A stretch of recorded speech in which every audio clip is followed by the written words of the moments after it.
Hello everyone, welcome back to my YouTube channel. My name is FPL Elmer. Today we're going to be going through my blank game week 29 team selection, and I'm also going to be going through my free hit draft. I still haven't activated the chip, but 90% I'm going to activate it before the deadline. It's just a draft, it's not yet the final draft. Things might change here and there, but it's just what I'm thinking of doing. But with this, before we get into that, if you're new around here and enjoying the content, make sure you subscribe and also drop a like on the video. It really helps out the channel. Without wasting any much time, let's get straight into it. First, I'm going to start off with my Game Week 28 team review, where we managed to score 71 points with a -4, so around 69, 68 there points. So it was a good game week. Very huge green arrow from 88k to 64k. It was really good. And so we had Ariola in goal, who managed to score 2 points. We had Gabriel 1 point, and they lost the clean sheet. Then we had Van Hecke with a clean sheet, 6 points. Zabani managed to score a goal against Luton, so 8 points for him. Then you had Saka 2 points, a very poor display against Brentford, so 2 points for him. And then Son 17 points, a goal and 2 assists. We have 3 bonus points, 17 points for him. Foden 2 points. Then you had Palmer on 13 points. I think scored a goal, got an assist, 3 bonus points as well for him. Watkins 2 points. Solanke started off poorly against the first game. He got 0 points because he missed a penalty. But the second game against Luton managed to score a goal, picked up some bonus points as well, so 16 points for him. And Haaland finished off the team with only 2 points. And then the bench we had Turner with zero, Gordon Livramento 1 point apiece, and Ake with only 2 points. So in general, a very good team display for game week 28. Hope for game week 29 we can be able to improve on that as we push for the top 50k and as well. So now let's get into my free hit draft. So for the free hit draft, we're going to be starting off with the defenders. We're going to be having and the goalkeeper as well. We have Ariola and Flecken in there. Very good options, very good fixtures coming up as well for the blank game week. That's why I've gone for the pair of them. But of course, you can only start one goalkeeper. I think I'm going to be starting Flecken because they have a relatively easy fixture. At the end of this, I'm going to show um, the team, how it's going to be lining up. I'm just going to go with the player I'm going to have in there. Then to the defense, we're going to be having Poro in there, been very good offensively.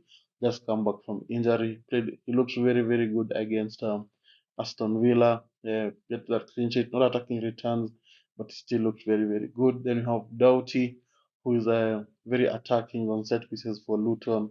The likes of Morris being in there is on all set pieces, so very attacking as well. Got an assist against Bournemouth as well, I think, from a set piece. He was very good from set piece delivery, and that's why I've gone for him. Then you have Lucadine in there. The problem with Lucadine, you don't know he's going to start or Moreno is going to start, but I think Dean, when he's fit, he is the one who always starts. Also very attacking as well, so maybe some assists and clean in there. They have, I think, the hardest fixture in this double game week with them playing West Ham, but I'm sure they're going to be wanting to bounce back from the disappointing display against Spurs. Then you have Collins in there. I think they have one of the easiest fixtures. They play Burnley, who really don't score a lot of goals, and that's why I think I'm going to be going for him in that defense. Then you have Sofal finishing off the defense, just covering all bases. As you can see, I've gone for almost every player who, for every defender from each of the teams, maybe apart from Nottingham Forest, but I've gone for all of them, and then that's why Sofal is in there. Then other considerations for that defense, we have Regulon, of course, but he's not yet fit. He was pictured in training, and that's why he's going to be part of the other consideration. But I think he's a better option than Collins. is going to be fit because also very attacking with the likes of Tony inside the box, who can score from headers and all those kind of things. I think Regulon is also a very decent option, and of course we have the likes of Moreno, we have Cash as well in there, and also we have Udogi. But I think most people are going to double on Spurs midfielders, and with that now we can look at the midfield. So as I've mentioned, I say many people are going to double down on the Spurs midfielders. Then so you can see I have Son and Madison in there, and I think that will be the dream Spurs combination for most of the people for hitting. But of course, there's the likes of Kulusevski, Brian Johnson, who a slight differential. So news was that Madison was not pictured in training, so that's maybe can be a slight concern. We go for someone who's more nailed on, like Kulusevski, Brian Johnson, who I think are going to start as well. So it's going to be interesting to see before the deadline whether Madison is fit or not. So then we have Bowen against Bowen as well. He played very, very well in the Conference League of the Europa League. They played really well as they beat Freiburg 5-0. He looked really sharp. So I hope that for this fixture, I can be able to play well and be able to perform. Well, tricky fixture against Aston Villa, but then Aston Villa just conceded 4 goals to Spurs. So you never know what's going to happen. Then you have Morgan Gibbs White in there. I think because they're going to be playing Luton, who are very vulnerable in defense. I think it's only right to have at least one attacking player from Nottingham Forest, and that's why I've gone for Gibbs White. And as you can see, one other consideration there is Elanga in as well, who looks very, very good. And I think Hudson Odoi, but he's not. Both Hudson Odoi and Elanga are not really nailed on in the team. Morgan Gibbs White looks like the more nailed on player, and that's why I think he's the better one to have in there. Then finishing off the midfield is Leon Bailey, not the same as so far, just covering all bases of every team. And midfield, I think Bailey could be a good option if maybe one of the players in the starting 11 does not start, just a good bench enabler as well. So now we can look at the forwards. So for the forwards, we're going to be having Watkins in there, although he's slightly a concern. But Emery has just come out saying he had a gash on his leg, I think, which is a cut or something like that. And he also added that he might be available for that fixture. The good thing that they play on Sunday. Not sure if it's a good thing because we would like to have some early team news, but with them playing on Sunday, we won't have the privilege of knowing some early team news. Yeah, maybe just take a risk on Watkins and hope that he's going to start and have a strong bench just in case he doesn't start. And the injury is worse than we have been told by the manager. Then you have Ivan Tony in there. I said they have one of the easiest fixtures as well, so that's why I've gone for him.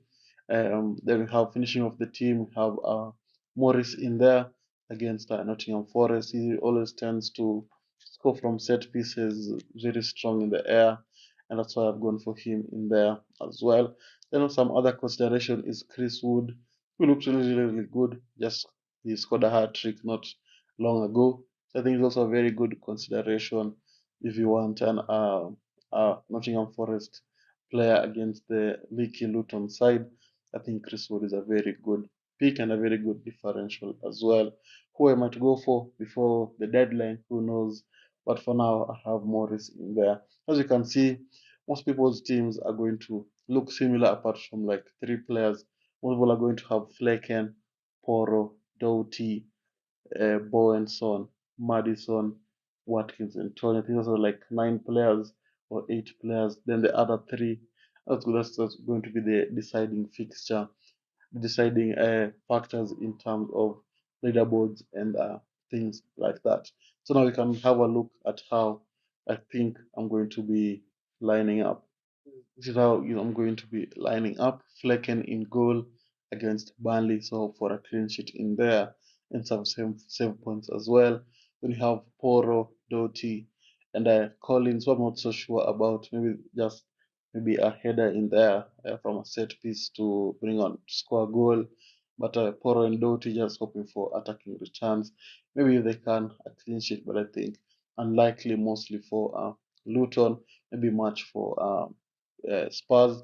We have Son Madison from Spurs, Gibbs and Bowen just hoping for attacking returns really, and I'm sure they're going to perform really well. Just the same as Watkins, Tony, and Morris up front, hoping for some attacking returns as well. Then have the bench: Ariola, Bailey, Digne, Sofal. Good to have a strong bench just in case one of your players doesn't start or gets injured. That have a relatively strong bench, if you like to say, with Bailey there as being the first sub just in case. So that's the team for Game Week 9. That's my free hit team. Let me know in the comments if you're using your free hit or not. And also let me know who are going to be your players who are not part of the template who are going to be able to perform. Maybe I might use some of them here and there. And yeah, so with that, I'd like to thank you all guys for watching. If you managed to reach this far, don't forget to subscribe and leave a like on the video. And with that, like, thank you guys for watching, and I'll see you all guys later. Bye bye.